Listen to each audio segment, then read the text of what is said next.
Says yes answers the question under what conditions? My grandfather comes to visit in the spring.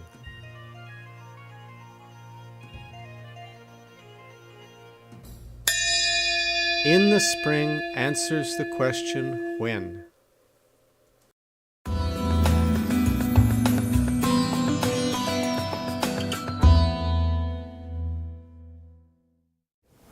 If we're talking about the past, we could use the simple past tense that we learned a while ago.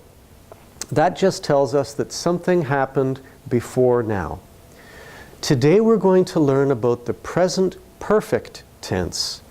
The present perfect tense tells us that the thing we're talking about is finished, so it happened in the past, but it tells us also different information about it.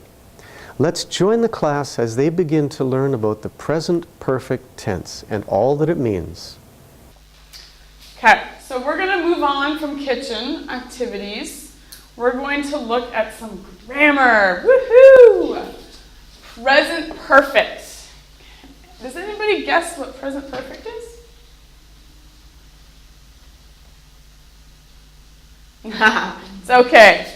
So I will tell you, it is an action, a completed action.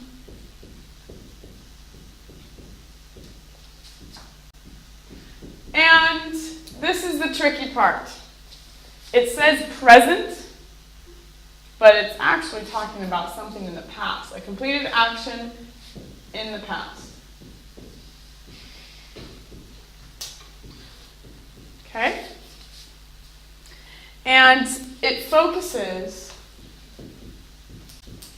on the action, not the time.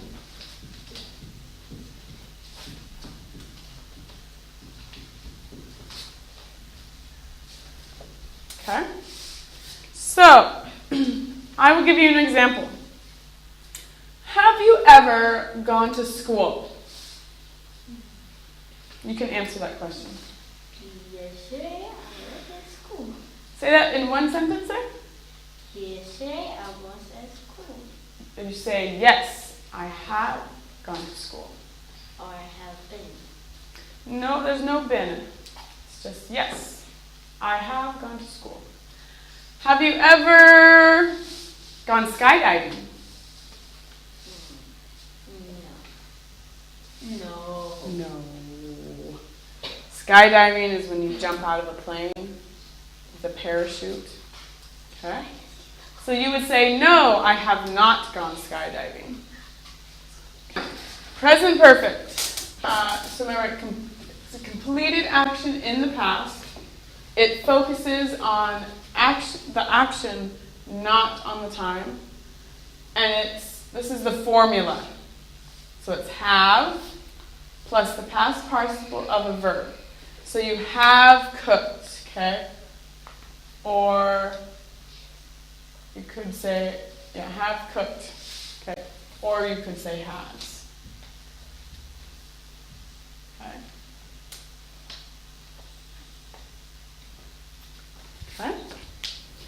The present perfect tense tells us that the thing we're talking about is finished by now. At this time, it's over. All done.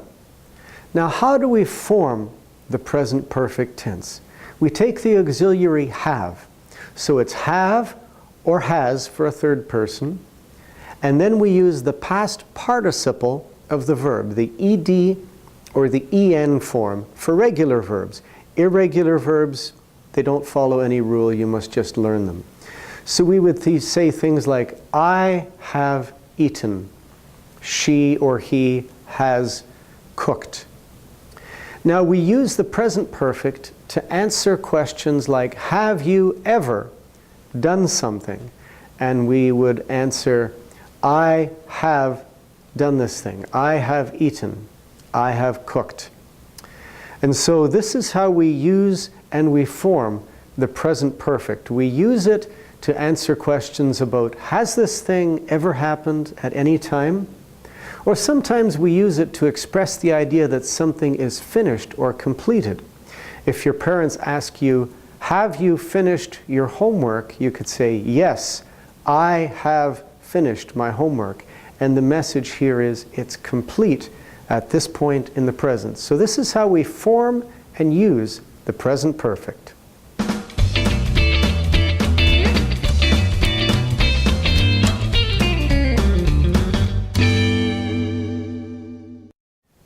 Now let's talk a bit about the future perfect tense. We take the auxiliary verb have, put it in the future, will have, and then again we use the past participle form of the verb, ed or en for regular verbs. I will have cooked. She will have eaten. And we put these things into the future. They are not finished now, but by this time in the future, they will be completed. That's what we're saying with this tense. So let's review that a bit together. Okay, today we're going to talk about the future perfect tense. Does anybody know what that is? No? Okay, it's something, okay.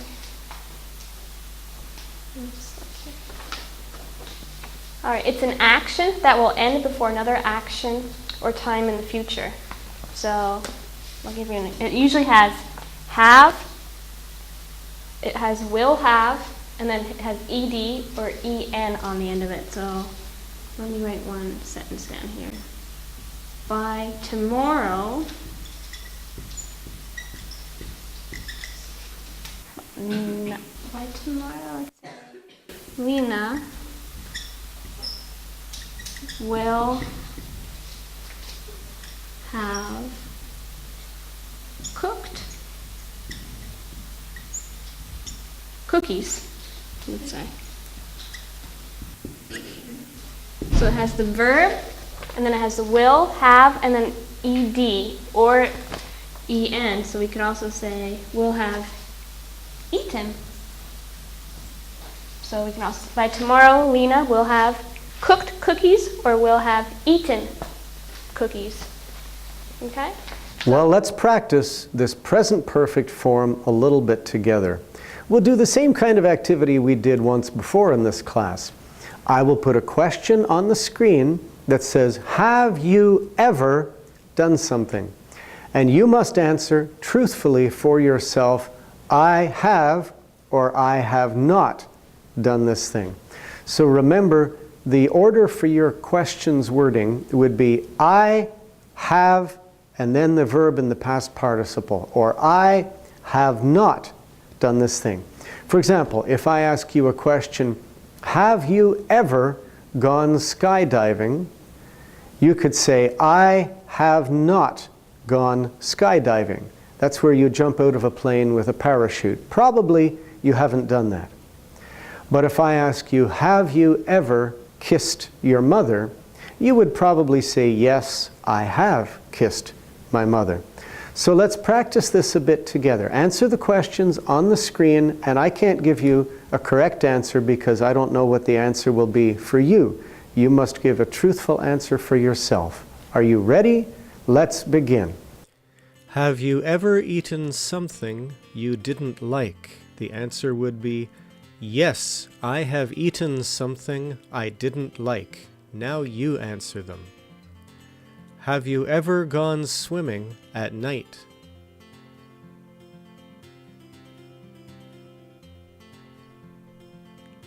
Have you ever kissed your father?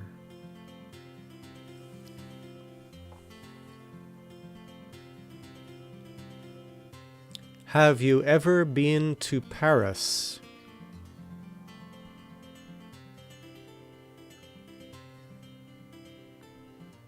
Have you ever made supper for your family?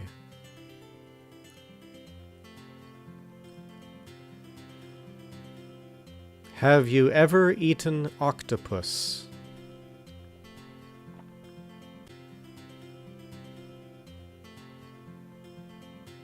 Have you ever played a drum?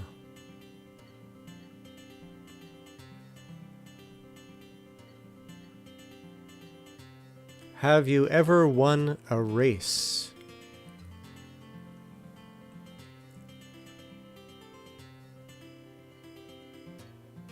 Have you ever sung a song in front of a group of people?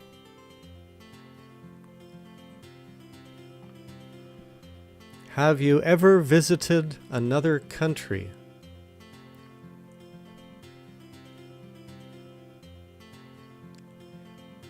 Have you ever acted in a play?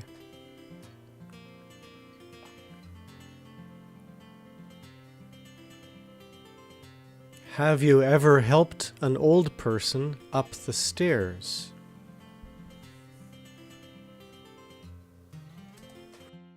Now let's do an activity practicing our understanding of the future perfect tense.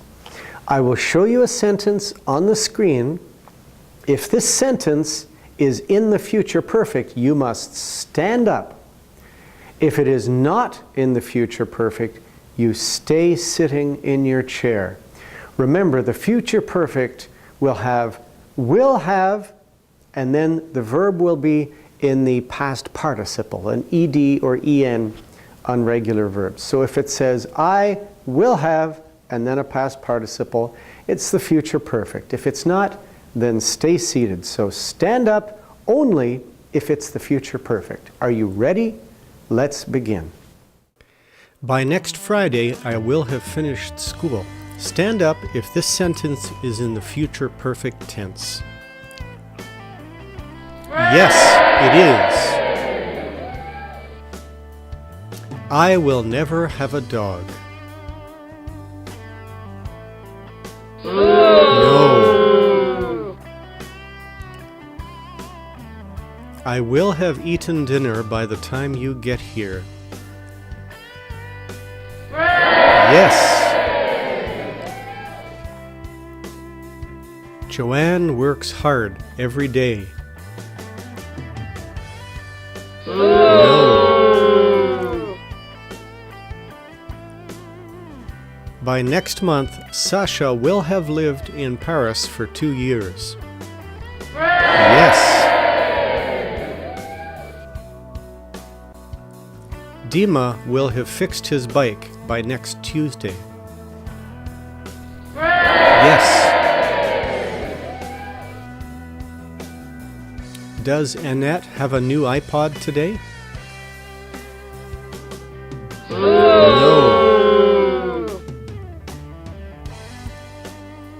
The cat will have killed the mouse by 6 o'clock.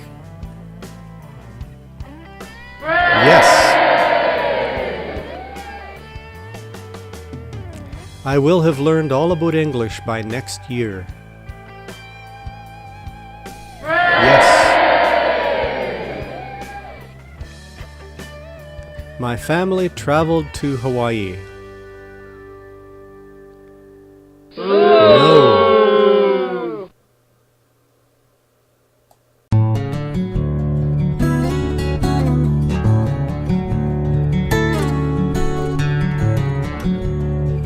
Well, let's wrap up. What did we learn today? Well, we didn't learn anything new, but we went back and reviewed some of the things that we had learned in earlier classes. We went back and we reviewed the past progressive, and then we looked at the future progressive and how they might be the same and how they might be different. We did that with the present perfect and the future perfect and how they work. We looked at our modals of possibility. Something will happen, or might happen, or should happen.